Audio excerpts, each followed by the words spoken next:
Y este 20 de julio se posesionaron los 268 congresistas que tiene el país, el nuevo Congreso que tendrá durante 4 años la misión de aprobar las leyes y otras que nos va a contar nuestro invitado, porque les contábamos al inicio de esta emisión que queremos hacer pedagogía en torno al tema del poder legislativo en Colombia. Por eso nos acompaña el abogado y docente en Derecho Constitucional, el abogado Andrés Úsuga. Muy buenos días y bienvenido a Teleantioquia Noticias. Muy buenos días para ti y para toda la teleaudiencia.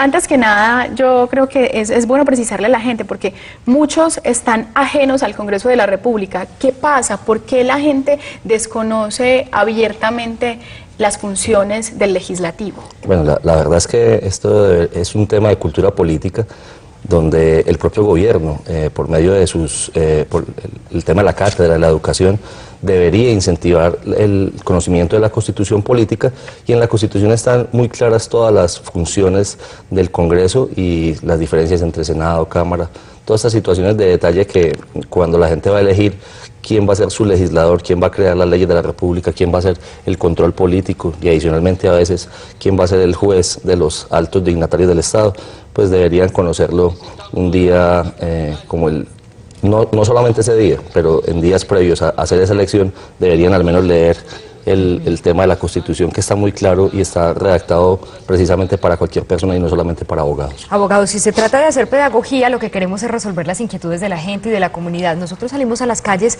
a preguntarle cuáles son sus inquietudes con respecto al Congreso de la República. Aquí vamos con la pregunta y usted nos colabora para aclararle a nuestros televidentes. Creo que sí. Bueno, que nos cuenten qué es eso del Congreso y cómo funciona, pero más que todo, si realmente nos beneficia, ¿cierto? Si realmente hacen cosas por las comunidades. ¿Qué es? ¿Cómo funciona y si nos beneficia? Bueno, básicamente es una de las 3 ramas del poder público, que es la rama legislativa del poder. ¿Qué significa esto? Es quien da las directrices de cómo va a funcionar el Estado en Colombia, el Estado de Derecho en Colombia. Esto es, cómo le ponemos límites, porque el derecho es para eso, es para ponerle límites al poder y para organizar efectivamente cómo será la administración pública. Pero todas las comunidades, no solamente en Colombia, todas las comunidades que tienen un Estado de Derecho desde el punto de vista demoliberal en Occidente, pues tienen una rama legislativa del poder, que es quien hace las leyes, y esas leyes, pues efectivamente, como decía la señora que estaba preguntando, no solamente es que nos beneficie, o nos beneficia o nos afecta.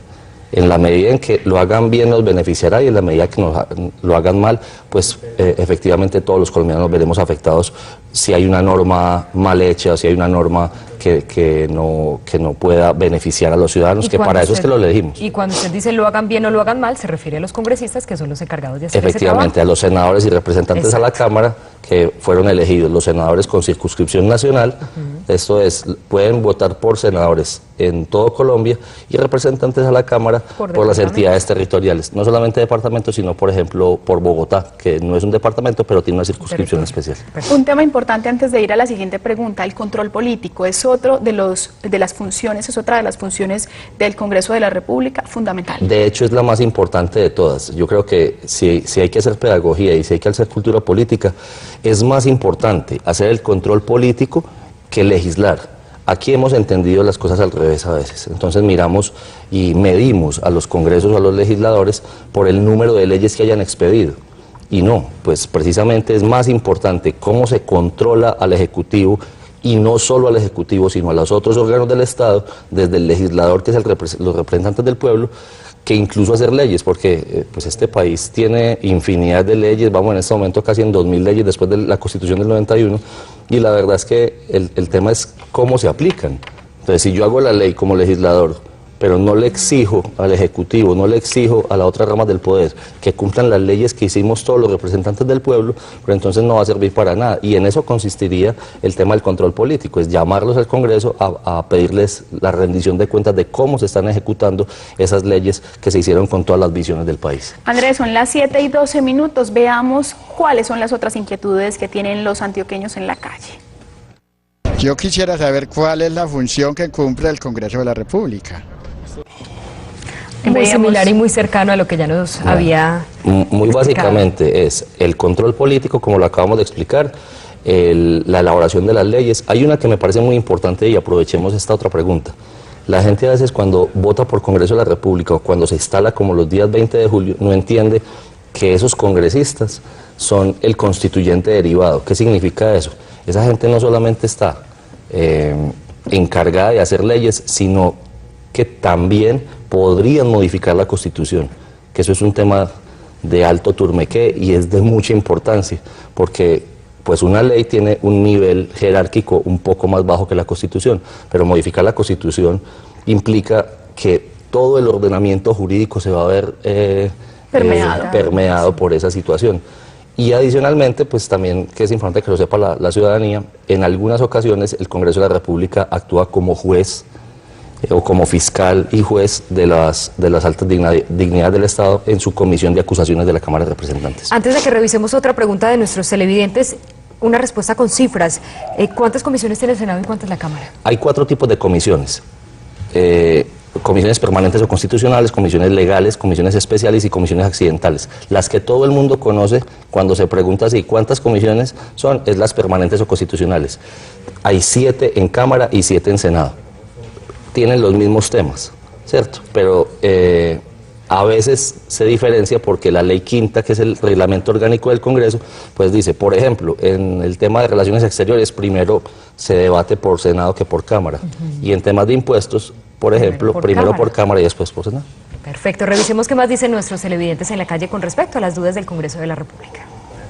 Estoy interesado en saber cómo los congresistas ejercen sus actividades a nivel público para que la gente sepa cuál es qué hacen ellos, cómo lo hacen y cuál es su función como representantes de nosotros ante el Congreso. Una pregunta muy similar, pero también que podemos ahondar en ella. Yo creo que hablemos un poquito de la logística y de cómo trabaja un congresista. La gente que trabaja en Bogotá o que es de Bogotá, pues allá mismo recibirán a sus electores o a sus conciudadanos que hayan hecho esos votos por ellos. Los que trabajan aquí en las regiones, donde estamos nosotros, por ejemplo, entonces básicamente los lunes hasta mediodía más o menos están acá, o en la tarde inclusive recibiendo a sus electores en las oficinas o en los despachos, o incluso recorriendo los fines de semana las subregiones para recoger las inquietudes que la gente tiene. El Congreso trabaja martes, miércoles y jueves, básicamente. ¿Y cómo lo hace? Pues en las comisiones permanentes o constitucionales donde habíamos conversado ahorita, se trabaja primero en comisión los temas de debate, de control político o los temas de proyectos de ley o de acto legislativo, y posteriormente los días miércoles o jueves se hacen las plenarias. ¿Qué es las plenarias? Ya no estás en la comisión nada más a donde fuiste asignado el 20 de julio, sino que trabajas con toda la Cámara Alta o con toda la Cámara Baja, o con todo el Senado de la República o con toda la Cámara de Representantes, haciendo el primer, el segundo o el tercer o el cuarto debate, según sea el orden en que vaya la agenda legislativa.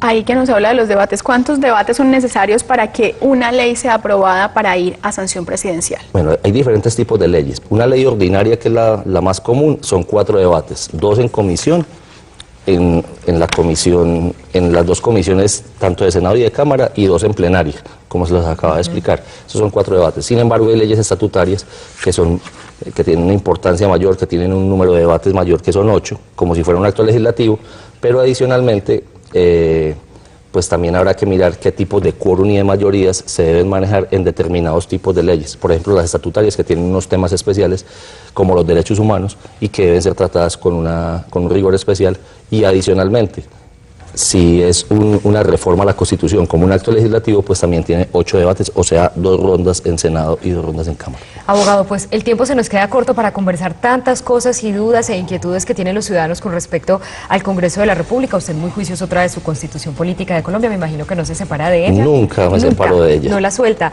Andrés Úsuga es abogado, además docente de Derecho Constitucional. Le agradecemos mucho por habernos acompañado. A ustedes por la invitación y a toda la ciudadanía para que conozcan la Constitución Política de Colombia. Gracias por precisarnos también esos detalles.